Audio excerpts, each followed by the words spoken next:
Hey guys, welcome to MSV channel. நான் உங்கள் விஸ்வநாதன். நிறையா நண்பர்கள் நம்மளுடைய வீடியோவை பார்க்குறீங்க. தயவு செஞ்சு கொஞ்சம் இந்த சப்ஸ்கிரைப் பண்ணிவிட்டு பாருங்கள். ஏன்னா நீங்கள் பண்ணக்கூடிய சப்ஸ்கிரைப் எனக்கு ரொம்ப மோட்டிவேஷ்னலாக இருக்கும். அடுத்தடுத்து வீடியோ இன்னும் குவாலிட்டியாக கொண்டு வர்றதுக்கு எனக்கு ரொம்ப உதவிகரமாக இருக்கும். அதுக்காக தான் சொல்கிறேன், மறக்காமல் சப்ஸ்கிரைப் பண்ணிக்கோங்க. இன்றைக்கி நம்ம பார்க்கக்கூடிய வீடியோ என்ன அப்படின்னு கேட்டிங்கன்னா, ரொம்ப அற்புதமான ஒரு வீடியோங்க. இப்போ இருக்கிற காலகட்டத்தில் ரொம்ப ரொம்ப முக்கியமான ஒரு வீடியோவை பற்றி தான் இன்றைய வீடியோவில் ஒரு கதை மூலிமா நம்ம கேட்க போகிறோம். அதனால் வீடியோ ஸ்கிப் பண்ணாமல் பாருங்கள். நீங்கள் நம்ம சேனலுக்கு புதுசாக வந்திருக்கீங்க, நம்ம சேனல் சப்ஸ்கிரைப் பண்ணாமல் பார்த்துட்ருக்கீங்கன்னா மறக்காமல் சப்ஸ்கிரைப் பண்ணிவிட்டு பாருங்கள். ஸோ எப்போவுமே சொல்கிறது தான், ஒரு பக்கம் ஹெட்ஃபோனை சொல்லிக்கிட்டு சவுண்டை கொஞ்சம் மைல்டாக வச்சு கேளுங்க. எப்போவுமே சொல்கிற மாதிரி உங்களுடைய பிரெயினில் ஒரு இமேஜ் கொடுத்துக்கிட்டு அதுக்கு ஒரு விசுவலேஷனை கொடுங்க. ரொம்ப சூப்பராக இருக்கும் கேட்குறதுக்கு. ஒரு அழகான கிராமங்க. அந்த கிராமத்தில் ஒரு 2 நண்பர்கள் இருக்கிறாங்க. ஒரு நண்பர் பார்த்திங்கன்னா நல்ல பயங்கரமாக உடல் வாக்கோடு இருக்கக்கூடிய ஒரு நண்பர், பாடி பில்டர், ஜிம்முக்கெல்லாம் போவார், ரொம்ப உடலை கட்டுமஸ்தாக வச்சுருப்பார். இன்னொரு நண்பர் எப்படின்னா, அவரும் கொஞ்சம் ஓரளவுக்கு ஆவரேஜான பர்சனாக தான் இருப்பார். உடம்பு ஓரளவுக்கு தான் இருக்கும், ரொம்ப கட்டுமஸ்தாலாம் இருக்காது. இவங்க 2 பேருமே நல்ல ஒரு ஃப்ரெண்டுங்க. இவங்களுக்குள்ள அவ்வளோ நட்பு இருந்துகிட்டு இருக்குது.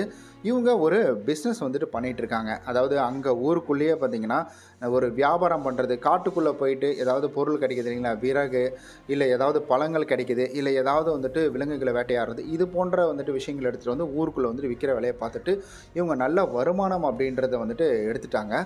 நல்ல ஒரு இடமெல்லாம் வச்சு கடை மாதிரி வச்சு இவங்க செட்டிலாகி இருக்கக்கூடிய ஒரு தருணம் தான் அந்த காலகட்டத்தில். அப்போ நண்பர்கள் 2 பேரும் ஒரு முடிவு எடுக்கிறாங்க. முடிவு எடுத்த உடனே இவங்க 2 பேரும் என்ன செய்கிறாங்கன்னா, காட்டுக்குள்ளே போகலாம், காட்டுக்குள்ளே போயிட்டு நம்ம ரொம்ப நாள் ஆச்சு, நம்ம வேட்டையாடிட்டு வரலாம் அப்படின்னு சொல்லிட்டு காட்டுக்குள்ளே 2 பேருமே போகிறாங்க. 2 பேருமே போயிட்டு நிறைய இடங்களில் தேடுறாங்க. இங்கே விலங்கும் கிடைக்கல, எந்தவித பழங்களும் கிடைக்கல. மரத்துண்டுகள் பார்த்திங்கன்னா எல்லாம் பச்சையாக தான் இருக்குது, காஞ்சி போனது இல்லை. ஏன்னா அதுதானே விறகுக்கு யூஸ் ஆகும். அதனால் இவங்க என்ன செய்கிறாங்கன்னா, இன்னும் கொஞ்சம் உள்ளே போகிறாங்க. இப்படியே உள்ளே போயிட்டுருக்கோன்னா நேரம் ஆகிடுச்சு. இப்போ இவங்க திரும்ப காட்டிலேருந்து வெளியில் வரணும். அப்போ மழை நல்லா பெய்ய ஆரம்பிச்சிருச்சுங்க. 2 பேத்துக்கும் ஒன்றும் புரியல, என்ன பண்ணுறது, இவ்வளோ மலையில் நம்ம போக முடியாது, நடுவில் வேறு ஆறு இருக்குது, அதை கடந்து போகணுமா, பகலில் தான் நம்மளால் போக முடியும். இப்போ போக முடியாதுன்னு முடிவு பண்ணிவிட்டு இவங்க அங்கே ஒரு பாலடைஞ்ச ஒரு வீடு மாதிரி இருக்குது, ஒரு குடிசை மாதிரி இருக்குது. அந்த குடிசையில் போய்ட்டு மலைக்காக ஒதுங்குறாங்க. மலைக்காக ஒதுங்க கொள்கிற என்ன ஆகுது பார்த்திங்கன்னா, இந்த பாடி பில்டர் மாதிரி இருந்தார் பார்த்திங்களா ஒருத்தர், அவர் என்ன பண்ணுறாருன்னா, எனக்கு ரொம்ப டயர்டாக இருக்குது, நான் போய் படுக்க போகிறேன் அப்படின்னு சொல்லிட்டு கீழே தரையெல்லாம் கூட்டி விட்டுட்டு இவர் படுக்கிறாரு. இவர் படுக்க போகக்குள்ளே இவர் சொல்லிட்டார், இங்கெல்லாம் நிறையா விஷம் நிறைந்த பூச்சிக்கள்லாம் இருக்கும், பார்த்து கொஞ்சம் பத்திரமா படுறா, காதுக்குள்ளெல்லாம் பூந்துக்கு போகுது அப்படின்னு சொல்லிட்டு தான் இவரை படுக்கையே வைக்கிறாரு. இவரும் படுத்துறாரு, அதெல்லாம் பார்த்துக்கலாம் விடு அப்படின்னு சொல்லிட்டு படுத்துடுறாரு. இவருக்குள்ளே ஒரு மனசுக்குள்ளே ஒரு எண்ணம் ஓடிக்கிட்டே இருக்குது, ஒருவேளை அந்த பூச்சி வந்துடுமோ, அந்த பூச்சி நம்ம காதுக்குள்ளே பூந்துருமோ, இதனால் நமக்கு ஏதாவது பிரச்சனை ஆகிடுமோ, அவ்வளோ பெரிய யானையோட காதில் எறும்பு பூந்துதுன்னா அந்த யானையே இறந்து போய்டுன்னு சொல்கிறாங்க, அப்போ நமக்கு ஏதாவது ஆகிடுமோ அப்படின்ற மாதிரி ஒரு பயம் அப்படின்றது இவருக்குள்ளே வந்துருச்சுங்க. தூங்கவே கிடையாது. ரொம்ப நேரம் இப்படி பரண்டப்படுகிறாரு. ஒரு கட்டத்தில் அவருக்கு தூக்கம் அப்படின்றது உடல் அசதியினால் வந்துருச்சு. இவரும் தூங்கிட்டார்.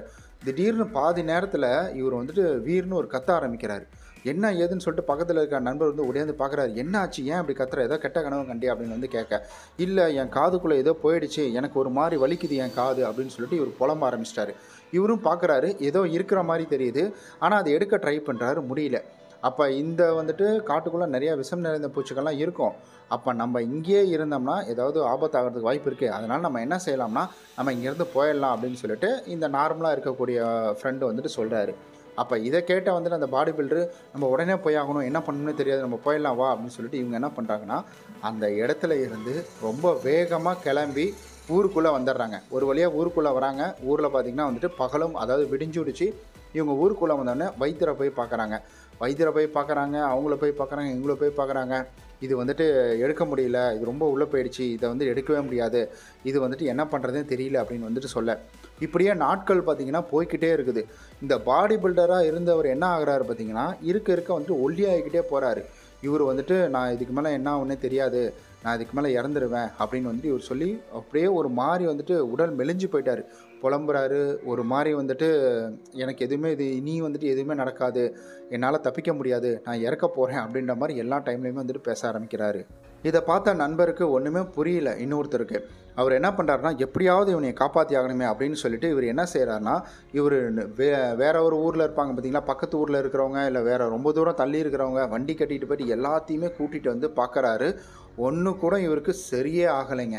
அப்போ இவர் ஒன்றுமே புரியல, என்ன ஆகுதுன்னு சொல்லிட்டு இவருக்கு ஒன்றுமே புரியாமல் இவர் என்ன பண்ணுறாருன்னா, இவர் வேறு ஏதாவது இவனுக்கு ஒரு வைத்தியம் பண்ணணும், வேறு ஏதாவது மருந்தை ஊற்றி பார்க்கணும் அப்படின்னு சொல்லிட்டு நேராக இவர் ஒரு மருந்தை ஒரு மனசில் வச்சுக்கிட்டு இவர் நேராக என்ன பண்ணுறாருனா இவருடைய நண்பர்கிட்ட போகிறாரு. இவரோட நண்பர்கிட்ட போயிட்டு, உனக்கு ஒன்றும் பிரச்சனை இல்லை, நான் ஒரு வைத்தியர்கிட்ட சொல்லிட்டேன், அவர் ஒரு மருந்து எடுத்துகிட்டு அவர் சொல்லியிருக்கிறாரு, அது வந்துட்டு அமாவாசை காலகட்டத்தில் தான் அது எடுக்கணுமா, ஏன்னா அந்த டைமில் தான் அந்த மருந்தோட சக்தி அப்படின்றது அதிகமாக இருக்குமா, உன் காதில் இருக்கிறது ரொம்ப கொடிய பூச்சான், அந்த மருந்தினால் மட்டும்தான் இந்த ஒரு பூச்சை சாவடிக்க முடியுமா, அதனால் கொஞ்சம் ஒரு 4 நாள் 5 நாள் பொறுமையாக இரு, நான் பார்த்துக்கிறேன், ஒன்றும் பிரச்சனை இல்லை அப்படின்னு சொல்லிட்டு அவரோட நண்பர் என்ன செய்கிறாருனா இவருக்கு ஒரு 4 நாள் அவகாசம் அப்படின்றது கொடுத்துட்றாரு. இவரும் வந்துட்டு சரி ஓகே 4 நாள் தானே நான் பொறுத்துக்கிறேன், இவ்வளோ நாள் பொறுத்துக்கிட்டேன், இதுக்கப்புறம் என்ன எனக்கு சாவோட பக்கத்துலேயே நான் இருக்கிறேன், இதுக்கப்புறம் நான் பொறுத்து தானே ஆகணும் அப்படின்னு சொல்லிட்டு இவர் புலம்ப ஆரம்பிச்சிட்டாராம்.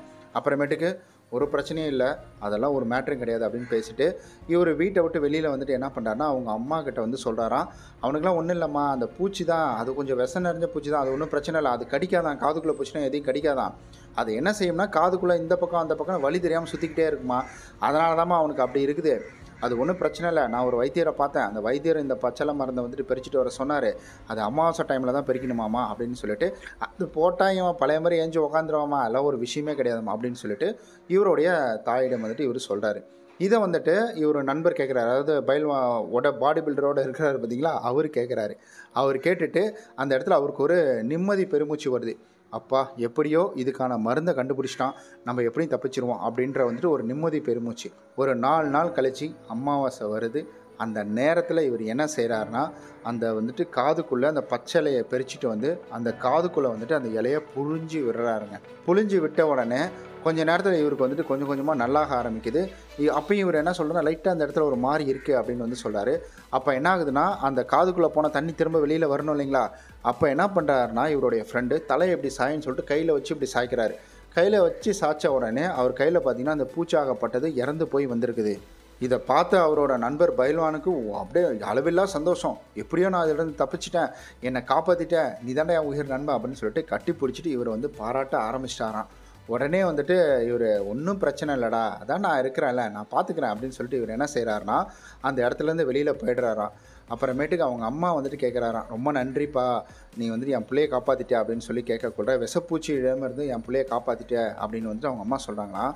அதுக்கு இந்த நண்பர் என்ன சொல்கிறாருனா, விஷப்பூச்சியிடம் இல்லை இருந்துமா, இவனுடைய மனசுக்கிட்ட இருந்து தான் இவனை நான் காப்பாற்றிருக்கிறேன், இவனுடைய பயத்துக்கிட்ட இருந்து தான் நான் இவனை காப்பாற்றிருக்கேன், விஷப்பூச்சிக்கிட்ட இருந்து நான்லாம் காப்பாற்றலை அப்படின்னு வந்து சொல்லியிருக்கான்.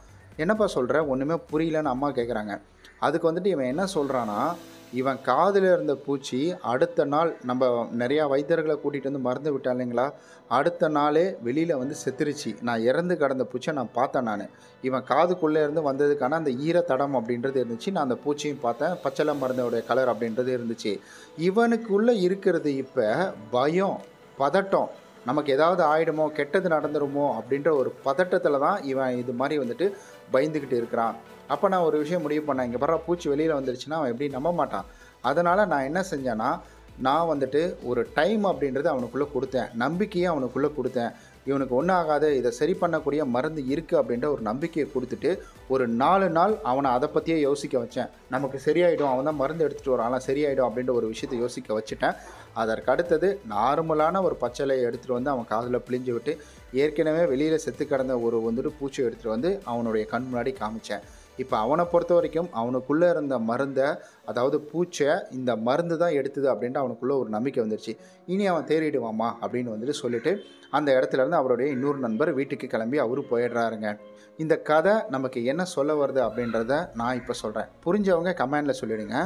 எப்போவுமே நமக்குள்ளே ஒரு பயம் இருக்கும், எனக்கு கெட்டது தான் நடக்கும், எனக்கு இது தப்பாக முடிஞ்சிடும், நான் இப்போ வண்டியில் போகிறேன் எங்கேயாவது எனக்கு விபத்தாயிடும், நான் இப்போ காரில் போகிறேன் எனக்கு ஏதாவது பிரச்சனை ஆகிடும், எனக்கு வந்துட்டு வெளியில் போகிறடா அவங்க எனக்கு தப்பு பண்ணிவிடுவாங்க, எனக்கு ஏதாவது கெடுதல் பண்ணிவிடுவாங்க, இந்த வேலை நான் செய்யக்கொள்கிறேன், இதனால் இவங்களுக்கு ஆபத்தை வந்து என்னை வந்துட்டு போலீஸ் பிடிச்சிட்டு போயிடுவாங்க அப்படின்ற மாதிரி நிறைய பேருக்குள்ள எண்ணங்கள் அப்படின்றது ஓடிக்கிட்டு இருக்குங்க இப்போ இருக்கிற காலகட்டத்தில். இதை வந்துட்டு ஒரு மனநோயின்னு கூட இதை வந்துட்டு சொல்லலாம். இதற்கு வந்து வழிகள் என்ன, இதுக்கு வைத்தியம் என்ன அப்படின்னு கேட்டிங்கன்னா, நீங்கள் நம்பணும். நீங்கள் வந்துட்டு இதெல்லாம் கிடையாது, எனக்கு நடக்கிறதெல்லாம் நல்லதாக தான் நடக்கும், எதுக்கு கெட்டதாக நடக்கணும் அப்படின்னு சொல்லிட்டு நம்பணும். ஒரு விஷயம் நடக்கிறதுக்கு முன்னாடி அதை பற்றி நீங்கள் வந்துட்டு யோசிக்கவே கூடாது. அதை பற்றி அதில் என்ன வேலை செய்யணும், எப்படி செய்யணும் அப்படின்னு தான் யோசிக்கணுமே தவிர, ஒருவேளை இது தப்பாயிடுமோ, ஒருவேளை இதில் இந்த பிரச்சனை வந்துடுமோ, ஒருவேளை இதனால் நம்மளுடைய வேலை போயிடுமோ அப்படின்லாம் நீங்கள் வந்துட்டு யோசிக்கவே கூடாது. இந்த யோசனையாகப்பட்டதை நீங்கள் உங்கள்கிட்டருந்து எடுத்துட்டீங்க அப்படின்னாலே இப்போ இருக்கிற காலகட்டத்தில் உங்களால் வாழ்க்கையில் வந்துட்டு நல்ல நிலைமைக்கு வர முடியுங்க. முடிந்த அளவு பாசிட்டிவாக யோசிங்க, நல்லதை மட்டுமே யோசிங்க.